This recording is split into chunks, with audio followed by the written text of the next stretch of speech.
Hey everybody, John the Editor here, obviously.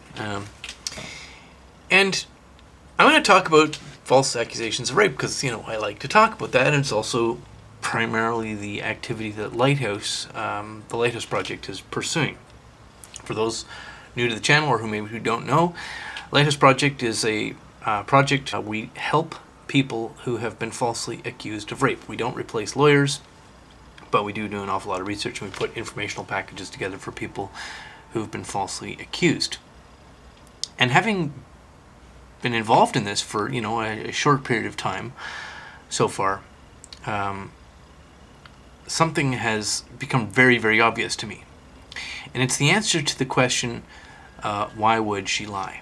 Now, why would she lie is a rhetorical question asked by an awful lot of feminists, as if to imply that falsely accusing somebody and going through the whole grinder of the court system and the police investigation, being interviewed in the media circus and hoopla, that is so punishing that no woman would ever, falsely accuse anybody, that all accusations are true. We know, of course, this is nonsense. It's weapons-grade concentrated neutronium of nonsense. And there's a vast number of reasons why women would lie: to escape embarrassment, to have an excuse for being late for work, out of revenge because they got broken up with, or they got cheated on, or maybe they got caught cheating and so they want to cover it up.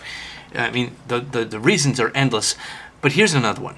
In Canada, there has been, in the last 2 to 3 years, a large number of very high-profile false rape accusations, although in Canada it's sexual assault. False accusations of sexual assault. And I'll name a few. There's the Jian Ghomeshi one. That was definitively a false accusation, and there was a brigade of accusers. There's a Canadian professor of English writing at the UBC named Stephen Galloway, falsely accused.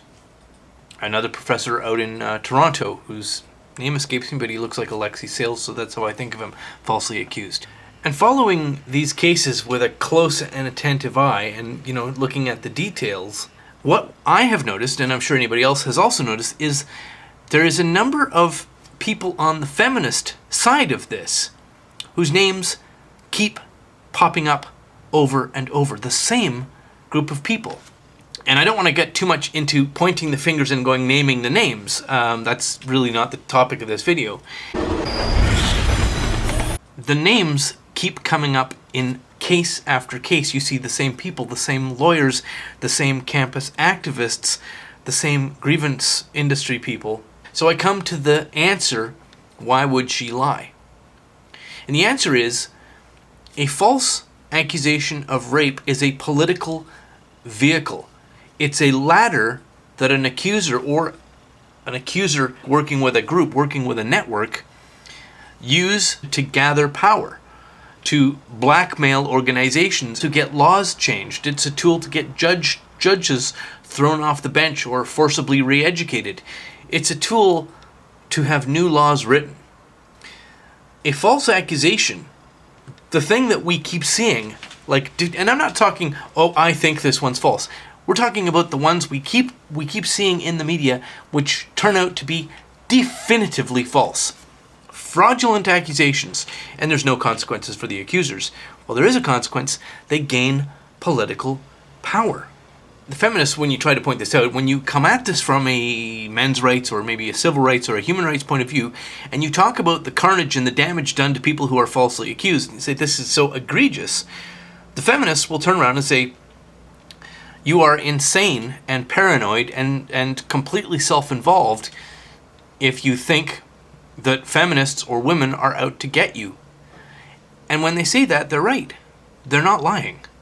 They're not out to get you. The feminists are not out to get men. The feminists are not out to accuse men.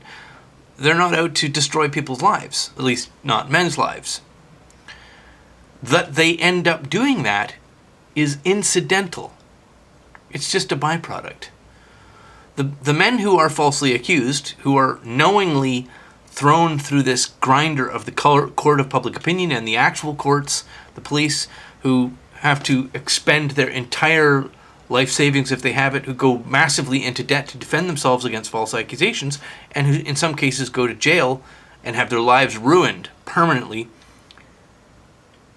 the women who have falsely accused them and the networks of activists who support these false accusations are not out to get these guys. The destruction of their lives is incidental. It's a byproduct. The actual goal is the gathering of political power and the building of networks. False accusations are a political tool to power. And if you happen to be caught in the middle of one, understand it's not about you. It's not about destroying your life. They're not trying to destroy your life. That they will destroy it is just incidental. So why would she lie? It's a political empire building tool. That's why she would lie. Thanks very much for watching, and as always, have a lovely, lovely day.